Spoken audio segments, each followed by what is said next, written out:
Around the turn of the 20th century, the color theorist Emily Noyes van der Pol published a book called Color Problems. And one of the really neat and unique things about that book was her breakdowns of various pieces of art from antiquity, mummy cloths, Grecian urns, where instead of looking at which colors they chose, she focused on how much of each color was used. Around the same time, Arthur Wesley Dow was bringing the concept of notan from the east to the west. This principle in Japanese design, notan, light-dark balance, became something really important to the arts and crafts movement in the early 20th century. And yet, this idea of balancing your colors, of how much to use in a composition, isn't really widely taught today. In this lesson, we're going to look at how, with the Color Fidget, you can actually choose colors that have different jobs or roles in a composition. But the first thing to learn when it comes to giving colors jobs is the importance of proportion. When people talk about balance in art and design, I feel like a lot of time the language is very vague. It's hard to follow exactly what people mean. For me, it almost makes more sense to talk about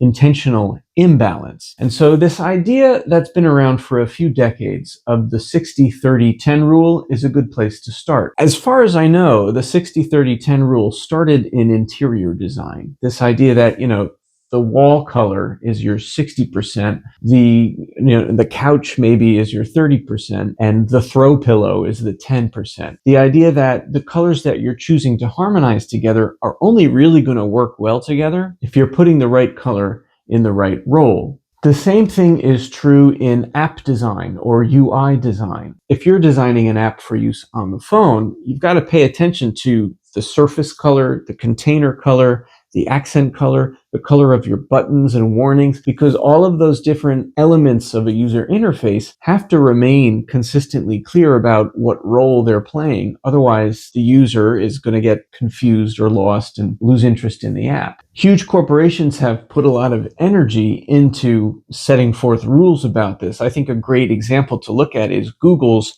Material.io. On that website, which is sort of like, boot camp for app designers, they've got this whole section on colors and what roles you can give to colors in an app and how to keep them distinct. It's a great resource. But let's focus on the basics. Say we're choosing 3 colors. Do we have to use 60% of our surface area for one color, 30% for another color, 10% for another color? Does it have to be those exact proportions? No, clearly not. But the idea is to make sure that the amount of each color you're using is different so that that intentional imbalance can help guide the eye. If you're using 4 colors, maybe the proportions are like 50, 30, 15, 5.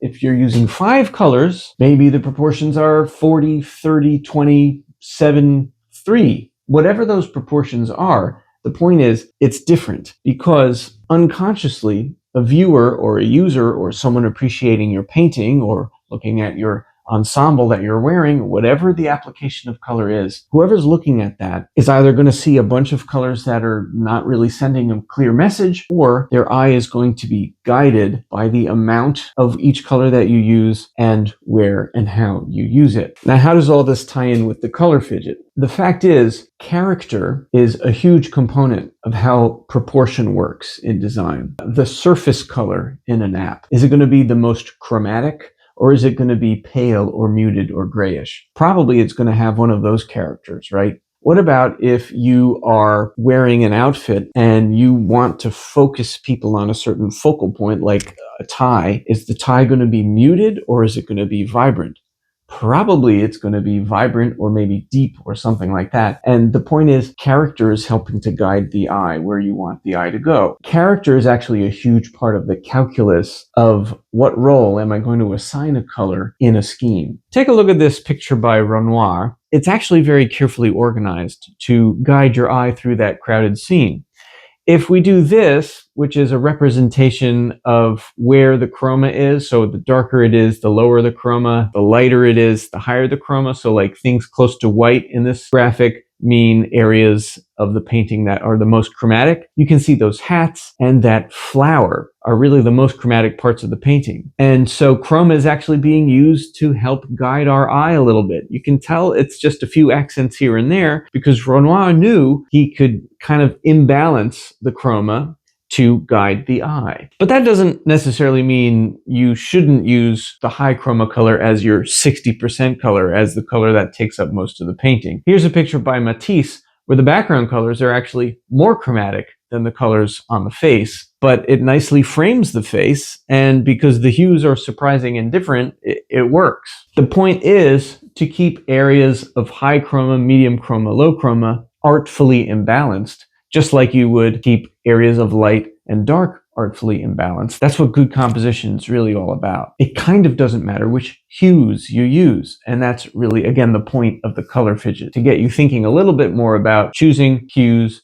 within the context of character and giving different characters jobs. Let's do another example where we give this a random spin, and whatever colors we end up with, we work with.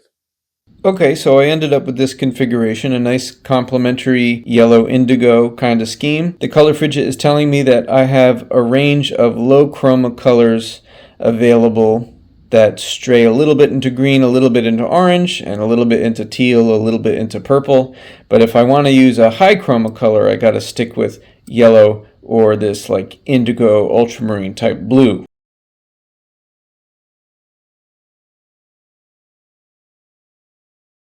So here's a few little color studies. The first one is drawing emphasis to the leaves and the trees by saying that the blues, greens, purples from the other side of the color wheel, since they're taking up most of the picture and they're either darker or duller, they're sort of playing the role of the surface or the container, right? They're playing the role of the background, whereas the yellow and those warmer tones in the trunk are playing the role of the foreground. In this one, that's kind of flipped a little bit. In this one, I really flipped it and I made some really high chroma yellows take up most of the picture. So I'm just playing with different types of imbalance of the blue and yellow and playing with all those low chroma colors between them that the color fidget showed me to kind of round it out so it's not just this monotonous only blue, only yellow situation. If I've got a situation like this, that's obviously quite different from complements. So how would I do the same idea of giving colors jobs? I could use hue as a way to distinguish 5 different jobs that colors are doing in a combination and just make sure that only one of them is being that accent color to draw the eye. In this case, it would be this cyan. So again, the jobs that colors can do to emphasize, to contain, to fade into the background, to guide the eye, those work really well if you're really intentional about imbalancing the amount of each color you're using, whether it's in a painting, an app design, an outfit you're wearing, it doesn't matter. The same principle applies.